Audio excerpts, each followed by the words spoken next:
is critical to everything that children learn how to do. We want them to love to read, and if they start to love to read, they're going to want to do it all the time on their own. The school tax credit makes a difference in children's lives. See how one school puts the money to good use. Plus, freezing temperatures have homeless people looking for shelter. Find out how Flagstaff is prepared to give everyone a temporary home. And coyotes adapting to urban climates could potentially harm locals. Arizona's Game and Fish has tips on avoiding confrontations.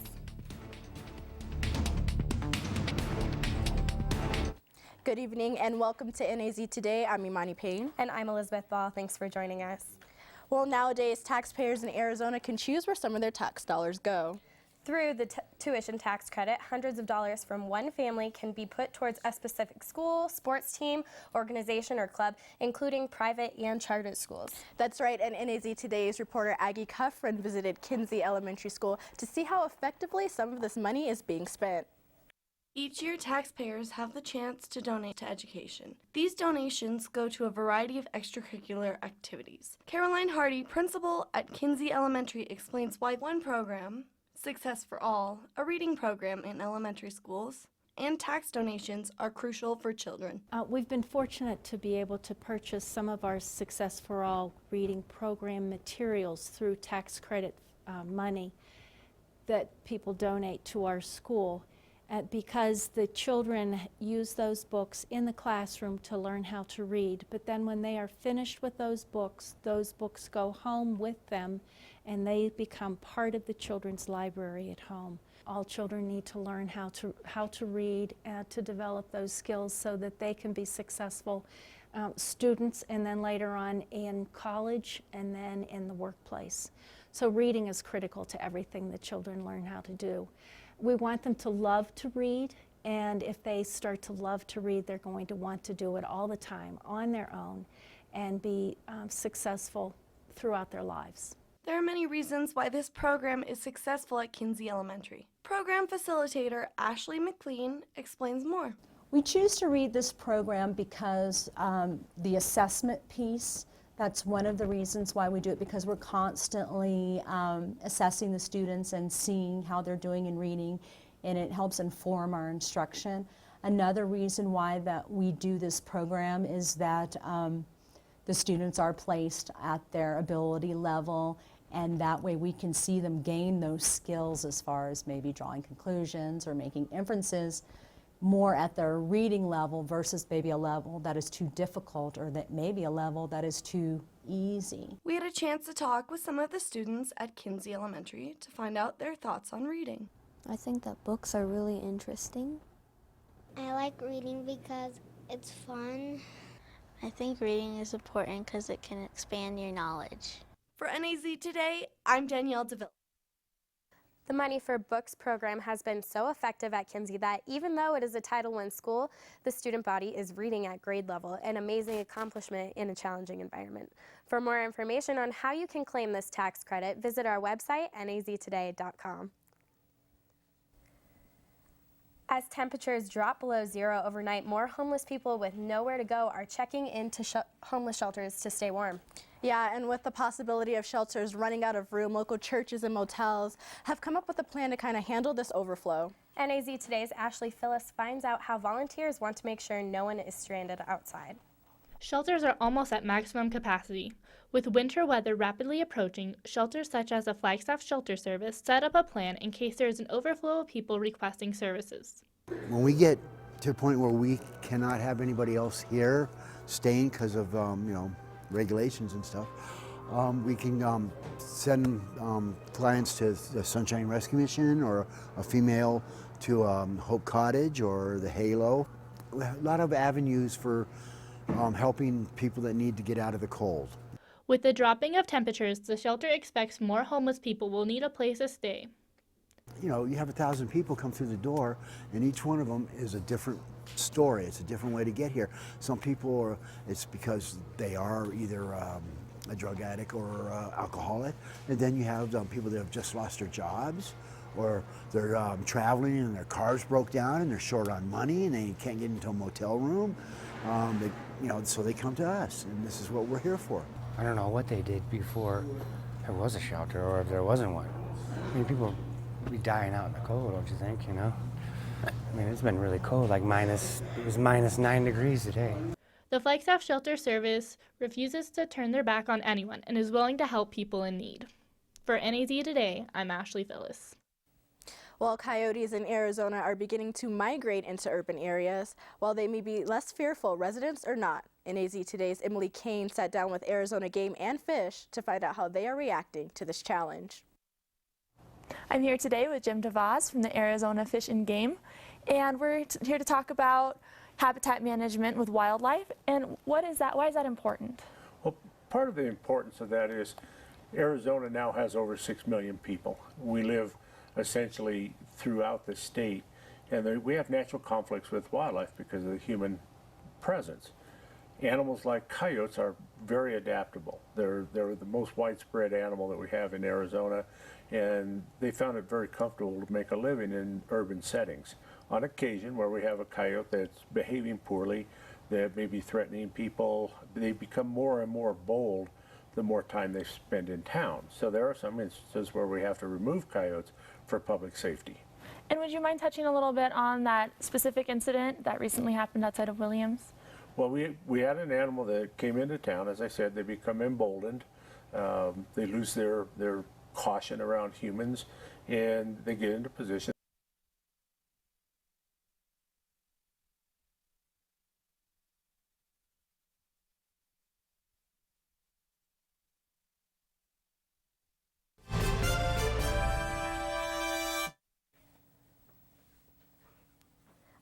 A classic holiday performance takes the stage in Flagstaff. See what makes this production so unique. And feeding your little one in a high chair makes mealtime easy, but is there a danger involved? We'll let you know when we come back.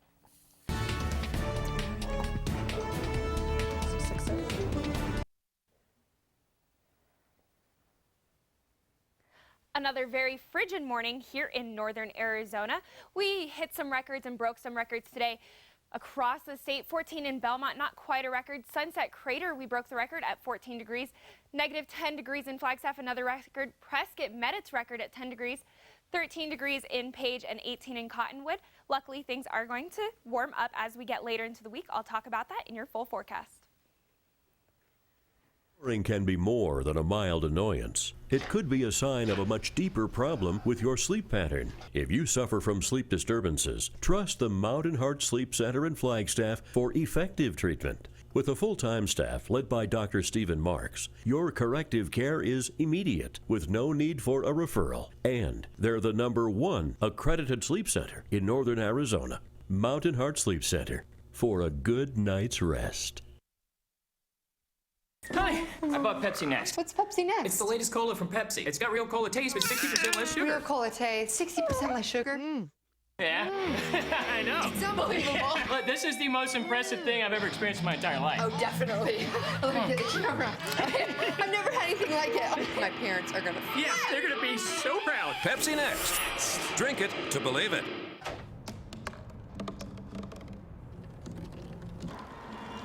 Everybody has a dream.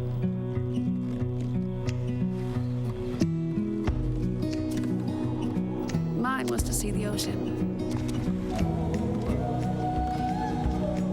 And with a little help, I made it.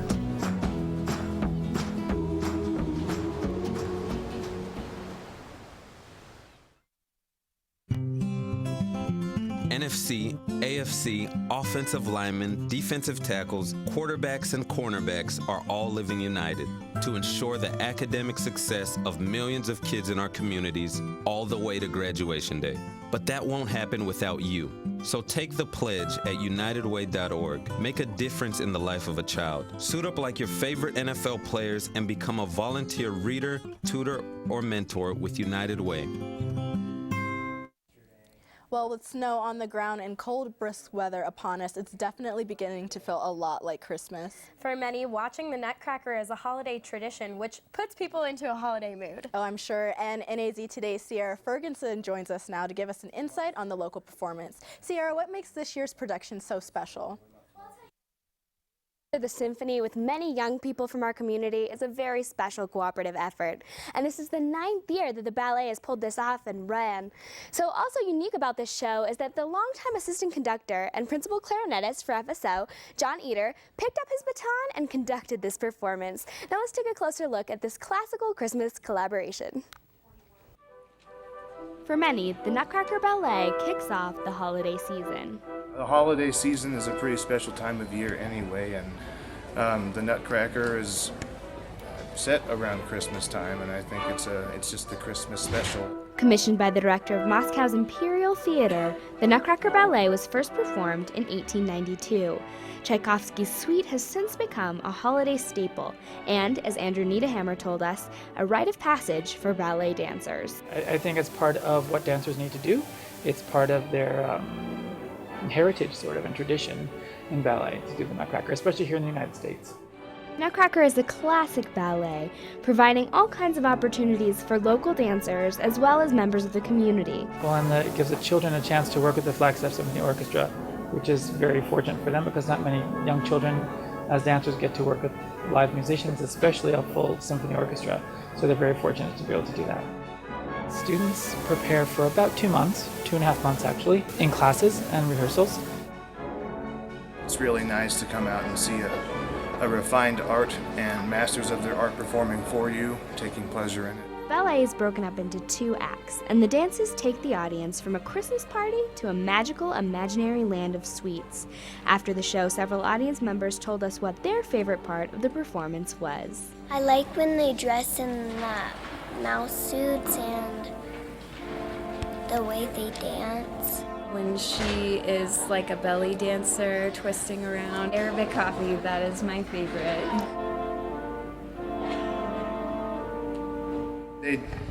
They do an excellent job. Every time I've been here, I've never been let down. I enjoyed every moment of it. I'm a huge fan of the ballet, and the Flagstaff Symphony Orchestra never fails. They're amazing, so it's just overall something great to get into this Christmas spirit with. With Gavin Scott Dunham for NAZ Today, I'm Sierra Ferguson. High chairs and boots. If you have a baby or toddler in the family, you know how important high chairs can be. But did you also know they can be dangerous? A new study finds that high chair injuries are on the rise. But what's going wrong? Here's Brooke Cowell with today's Health Minute.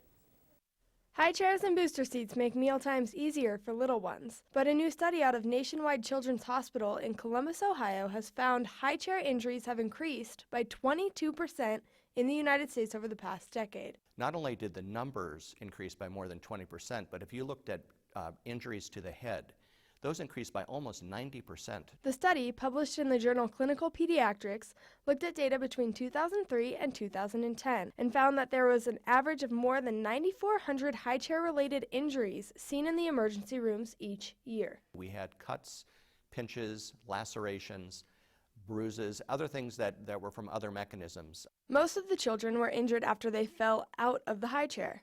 Researchers say that's because parents don't use the straps that come with the chairs.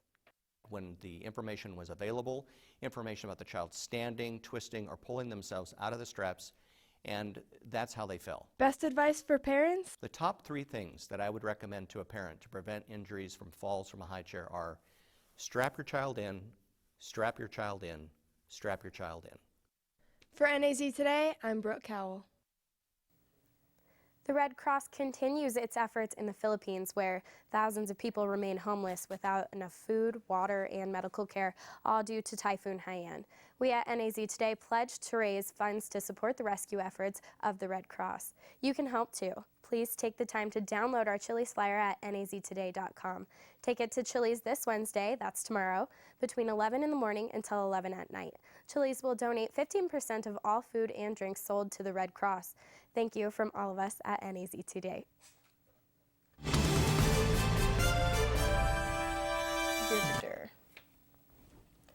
The NAU men's basketball team is... The snow and ice started to melt today, but it was definitely cold. Weather forecaster Virginia Bemer lets us know what's ahead this week. The NAU men's basketball team is gearing up for conference play. Find more coming up.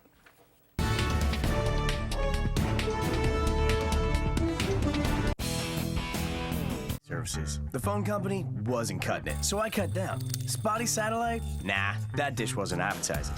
But the all-new Suddenlink? It comes with free HD and a picture so sharp it makes real life look lame. Now I have up to 300 channel choices, earloads of digital music, 10,000 on-demand titles, and new TiVo Stream that turns my tablet into a TV and lets my DVR take road trips. I've seen the future of TV, and the future is easy. People think I'm trash, but they're wrong.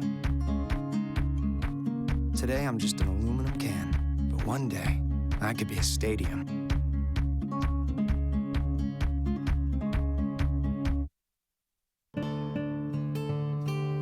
Tonight's NAZ Today weather is brought to you in part by Terry Markson Chevrolet Cadillac in Flagstaff.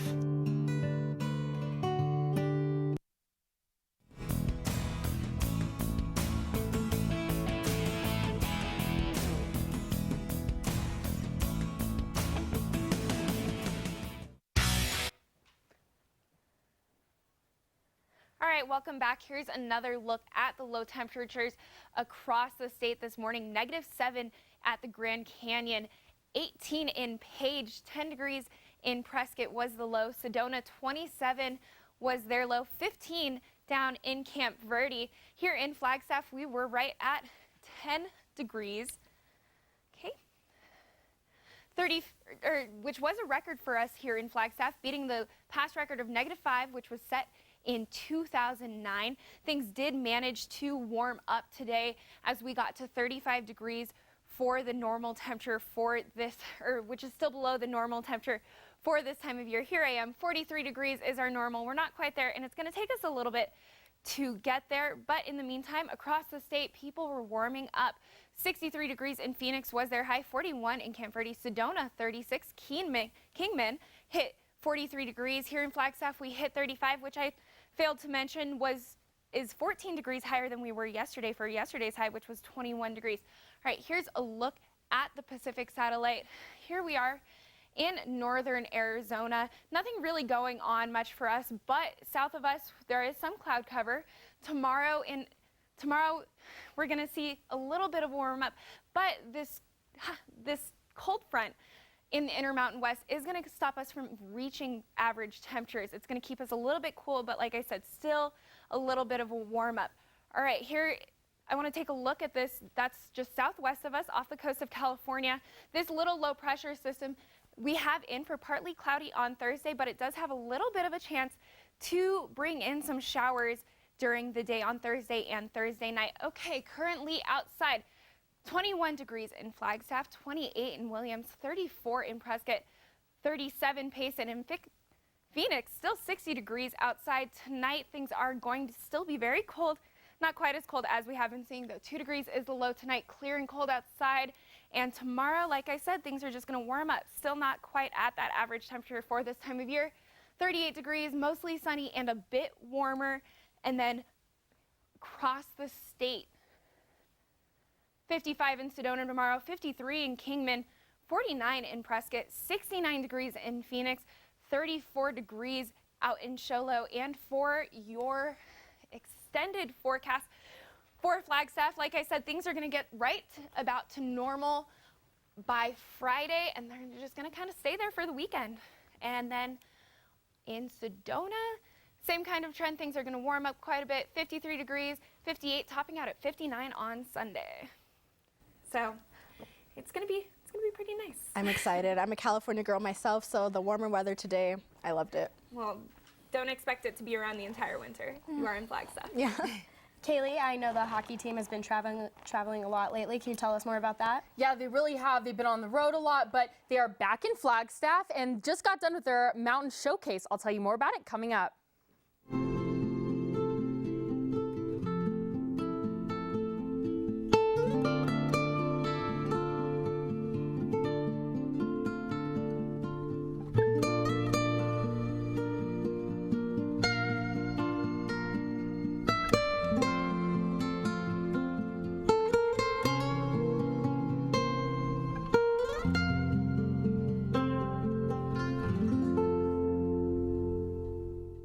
Hi, I'm Terry Markson.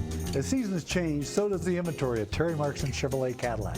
We've got Northern Arizona's biggest selection of always changing certified pre-owned vehicles.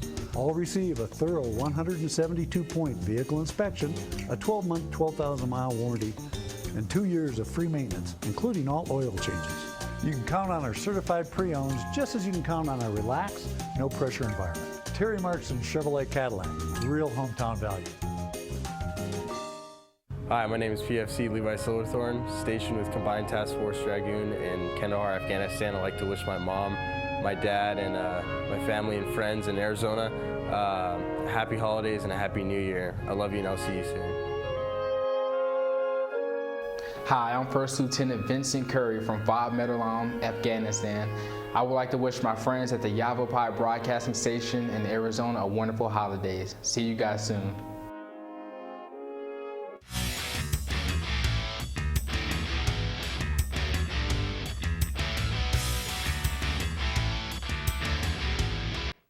The NAU men's basketball team is coming close to starting conference play with 2 more non-conference games remaining. Sports reporter Alex Lucero found out from the team what they need to work on before they take on the Big Sky. With basketball in full swing, we're starting to see the returners and the new players of the NAU men's basketball team start to shine. And with a number of games left until conference play, Coach Jack Murphy has this team ready to take on the Big Sky. But before conference, the team has to play a few more games. Both Asim Dixon and Max Jacobson talk about why the team seems to struggle in second half of games. Communicating really and not taking care of the ball, taking possession by possession, and really just we got to adjust better and execute our plays. I think just finishing games. I think we start off strong a lot of games, but we kind of get complacent, and that's been a problem for us. And I think we need to play all 40 minutes, and if we can do that, I think we'll be able to pull out a couple more W's. And Coach Jack Murphy knows that the chemistry is really starting to gel, especially with all the road games this team has played. It's getting better every day. When you start off the season with 7 of your first 8 games on the road, you really get better and you get involved. And I think that going out on the road together, kind of bonding has helped. And I think that as the season progresses later on this year and even on into the future, you're going to see a very tight-knit group here. Both Coach and Max tell us what the plan is for these last couple of games. Just grinding it out, getting better, challenging ourselves. You know, we're playing against some very good teams, both home and on the road. And it's one of those things that can only help to prepare you for Big Sky Conference play. Every game we just need to learn from it, and every game we need to improve. So after each game we watch film and look at the things we need to improve on, because that's what these games are meant to do, is to prepare us for conference. The Lumberjacks' final non-conference game is December 23rd against the University of Arizona, and then conference play starts at Montana January 2nd. For NAZ Today, I'm Alex Lucero. The Lumberjacks' next game is this weekend on Saturday at 3 o'clock in the Sky Dome. Last night was great for high school basketball with nothing but wins from everyone. The Flagstaff Lady Eagles tore apart the Mingus Marauders last night at home, beating them 78-31. The Lady Eagles have a 1-1 record in this early season as the girls' next game is against Seton Catholic in Chandler. This game has started at 6. And over at NPA, the Lady Spartans beat the Mogollon Mustangs 59-46. The Lady Spartans are on a roll with a 3-0 record as they face the Mojave Thunderbirds Thursday afternoon at 1. And the NPA boys basketball team played the Mogollon Mustangs as well, taking a big 66-49 win. Braxton Hibbert was the star for the Spartans, putting up 20 points for the night. The Spartans' next game is Thursday against Yuma. This past weekend, the NAU Division II hockey team hosted the first NAU Mountain Showcase at J. Lively. This 3-day event started on Thursday and went until Saturday, with visiting teams Weber State, ASU, and San Jose State. On Thursday, the Ice Jacks had their rematch against Weber State as they beat the Wildcats 5-4. And then on Friday, the Ice Jacks faced in-state rival ASU. The Ice Jacks would take another loss from the Sun Devils, losing 6-4. And then on Saturday, for the last game of the Mountain Showcase, NAU took on San Jose State. The Ice Jacks beat the Spartans 6-4 as well. The next game for the Ice Jacks is January 9th and 10th against Texas A&M. And the Division III team was in Valencia, California to take on College of the Canyons. On Friday, they beat the Cougars 5-2, and then for the second game on Saturday, they lost 8-7. The D3 Ice Jacks' next game is January 17th and 18th in Tempe against ASU. And a quick shout out to Division II's forward Gregory Park for tying the NAU record for 140 points for his career so far. He is currently tied with last year's graduate Taylor Dustin, and with one more point, he will hold the new Ice Jacks record. So big congratulations to Gregory Park. Thank you for the sports update, Kaylee. Stay with us. We'll be right back. For over 20 years and with more than 65,000 success stories, Coconino Community College is vital to your future. My name is Josie Escoto. Unlike most college students, I enrolled in CCC's Allied Health Program at the age of 45. And today, I work in the healthcare industry. When I become a registered nurse, I'll be giving back by helping those in need. And that's why I support Coconino Community College. With your support, Coconino Community College will remain efficient, effective, and excellent. Ready to follow your dreams? Let Northern Arizona University chart your course with local classes at more than 30 campuses statewide. My NAU is in the Valley. My NAU is in Mojave County. Convenient, affordable, with accredited degree programs. My NAU is in Tucson. My NAU is on the reservation. The extended campuses of Northern Arizona University, statewide, online, and in Flagstaff. You sure you don't want some? It's chamomile. Listen, you are extremely terrifying. Just the scariest undead subhuman thing on TV, and I really mean that. But I am worried that you could give my kids nightmares if they see you, so I'm gonna have to block you. So that's it. Oh, and tell the zombies they're blocked too. Keep up with NAZ Today by adding us on Facebook, following our Twitter account at NAZ Today, and subscribing to our YouTube channel. Stay connected with us no matter where you are. All right, here's another look at your 5-day forecast for here in Flagstaff. Wednesday, 38 degrees outside. Thursday, 40 degrees outside. By Friday, we'll be 43 degrees outside, and we'll top out at 44 on Sunday. Down in Sedona, things are warming up there too. 53 degrees on tomorrow, 55 by Thursday, and topping out at 59 on Sunday means for a beautiful weekend down in Red Rock. A young girl in Streetsboro, Ohio, wrote this apology to police after accidentally calling 911 from a disconnected cell phone. The police department posted the letter on its Facebook page. It says, "Dear officer, I'm really sorry I called you for no reason. Thank you for not taking me to jail. I'm really sorry and won't ever do it again, I promise." Along with the letter, the police posted a warning to parents about letting children play with old phones. Cell phones without service or minutes will still make calls to 911. I think that is hilarious, but also this wasn't a problem in the 90s when we were growing up. It definitely wasn't. No one had cell phones like they do today. Times have changed for sure. It's crazy. Yeah, but they made real phones cute. They did. They did. Right. Thank you guys for tuning in. Make sure to visit our website at naztoday.com. We'll be back tomorrow night at 6. Have a good evening.